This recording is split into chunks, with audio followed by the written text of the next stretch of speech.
আহ, আপনারা অনেকে হয়তো আমাদেরকে চিনে থাকতে পারেন।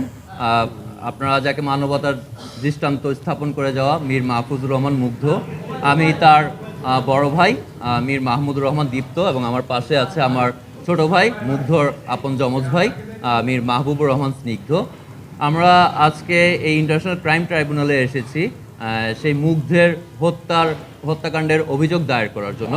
প্রধানত সে 18 জুলাই 2024 সালে গুলিবিদ্ধ হয়ে ইন্তেকাল করে, শহীদ হয়।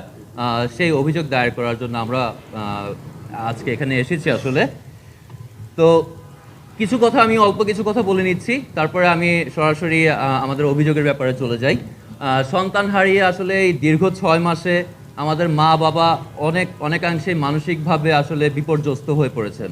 তো আমাদের সর্বাত্মক প্রচেষ্টা ছিল তাদেরকে স্বাভাবিক জীবনযাপনে আসলে যতটুকু পারা যায় ফিরিয়ে আনার জন্য, কিন্তু পারিপার্শ্বিক অনেক কিছুর কারণেই, অনেক ধরনের প্রেশারাইজ সিচুয়েশন, যেমন অন্যান্য বিভিন্ন রাজনৈতিক দল থেকে শুরু করে মানুষজনের জন্য তারা এখনও পর্যন্ত সুস্থ স্বাভাবিক জীবনযাপনে আসতে পারছেন না। সেটা আমাদের একটি বড় কনসার্ন।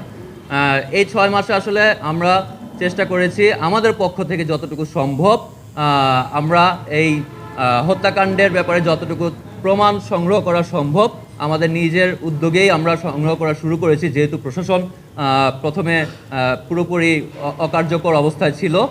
তাই নিজ উদ্যোগে সব ধরনের ফুটেজ এগুলো কালেক্ট করা লেগেছে। এই একটু আগে, আমি জাস্ট আধা ঘন্টা আগে আমাদের সোশ্যাল মিডিয়াতে একটি ভিডিও পুরোপুরি দিয়ে দিয়েছি। সেই ভিডিওতে পুরোপুরি উল্লেখ আছে যে পুরো ঘটনার একবারে পরিপূর্ণ ভিডিও ফুটেজ আছে। সো যেখানে ভিডিও ফুটেজ আছে, তারপরের কাজটুকু তো অ্যাটলিস্ট আমরা এই সরকারের কাছ থেকে আশা করতে পারি। যেখানে এই ফুটেজ কালেক্ট করা আমাদের দায়িত্ব ছিল না, প্রশাসনেরই ছিল, কিন্তু তারপরেও আমরা নিজেদের ব্যক্তি উদ্যোগেও করেছি। কিন্তু এখন আমরা তো এটুকু আশা করতে পারি যে ফরেন্সিকের মাধ্যমে তারা এই চেহারাগুলো ক্লিয়ার করে একজন একজন করে নিয়ে এসে এর ন্যায় বিচার পাওয়াটা আমাদের মুখ্য উদ্দেশ্য, শুধুমাত্র ন্যায় বিচার পাওয়া। আর এর সাথে আমরা আরও কিছু কথাও বলতে চাই। আপনারা যদি চান আমি ভিডিওটা এখন প্লে করতে পারি, অরিজিনাল ভিডিও আপনারা দেখতে পারেন এবং আমি বর্ণনা করতে পারি। ঠিক আছে, এখন অভিযোগের বিষয়ে আসি। আমরা অভিযোগ করেছি বেসিক্যালি তার পুরো ঘটনাটি দিয়ে, যে আমরা তার হত্যাকাণ্ডের জন্য অভিযোগ দায়ের করে যাচ্ছি। ট্রাইব্যুনালে চিফ প্রসিকিউটর তাজুল ইসলাম সাহেবের সাথে আমাদের কথা হয়েছেন এবং তিনিও সে ব্যাপারে একেবারে সম্মত হয়েছেন যে আমরা এখন কোনো নাম আমরা দেইনি, আমরা কোনো নাম না দিয়ে আমরা অভিযোগ দায়ের করে গিয়েছি। তারা সেটি নিয়ে তদন্ত করবে এবং তদন্ত সাপেক্ষে প্রমাণাদি সহ যে নামগুলো আসবে, প্রকৃতভাবে যে আসলে করেছে একজন একজন করে ক্রোনোলজিক্যাল অর্ডারে, যে তাকে কে লিথাল উইপন বা জীবনঘাতী প্রাণনাশী অস্ত্র ব্যবহার করার অনুমতি দিয়েছে, এভাবে আসলে একজন একজন করে আসা উচিত এবং তার প্রমাণ সহ আসা উচিত। যে কারণে আমরা কোনো নাম বাদে শুধুমাত্র অভিযোগ দায়ের করে গিয়েছে এবং আমরা আশা রাখি এই সরকার এবং এই ট্রাইব্যুনাল আমাদের সেই আশা পূরণ করতে সক্ষম হবে। অভিযোগের শুধু খালি বিচার চেয়েছেন, কারোর নাম বলেন নাই। গণহত্যার বিষয় কিংবা হত্যার বিষয়ে সুপ্রিয়র কমান্ড রেসপন্সিবিলিটি প্রাইম মিনিস্টারের গাড়ে যায়, জি, তার জন্য তো তদন্তের প্রয়োজন নাই। এটা একটা বিষয়। আরেকটা বিষয় জানতে চাই, 18 তারিখে আপনাদের অভিজ্ঞতা সম্পর্কে একটু যদি বলুন। ঠিক আছে, আপনার প্রথম প্রশ্নের উত্তর দেই। আপনি যেটা বলছেন যে সুপিরিয়র প্রাইম মিনিস্টারের কাছে যায়, সেটা আমরা আসলে সবাই জানি।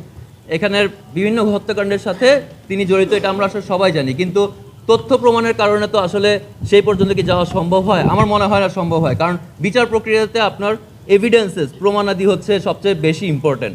তো সেই এভিডেন্স তো আমার লাগবে। আমি যদি সেই এভিডেন্স ছাড়া আমরা যদি সে জায়গাতে যাই, আমার মনে হয় না এই বিচার প্রক্রিয়া তখন আরও বাধাগ্রস্ত হবে। যারা আছেন তারা অনেকেই এই বিভিন্ন দলের সাথে জড়িত, তো আমরা চাই না যে বিচার প্রক্রিয়া বাধাগ্রস্ত হোক, যাতে আমরা ন্যায় বিচার পাই, সেজন্য আমরা এইভাবে চেয়েছি।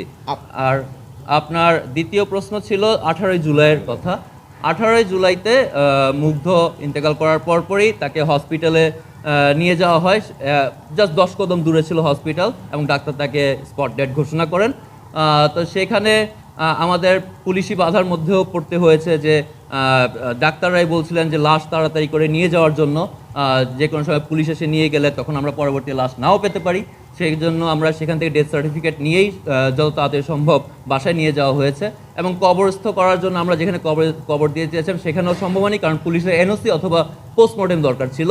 কিন্তু পুলিশে তখন আমরা পুলিশের থানায় গিয়েছি এনওসি নেওয়ার জন্য, তখন তারা একেবারে স্ট্রেট ফরওয়ার্ড বলে দিয়েছে যে তাদের এখন কোনো ধরনের পারমিশন নাই যে কলমের একটা কলম চালানোর মতো একটা দাগ দেওয়ার জন্য, যে কারণে আমরা এনওসিটাও নিতে পারিনি।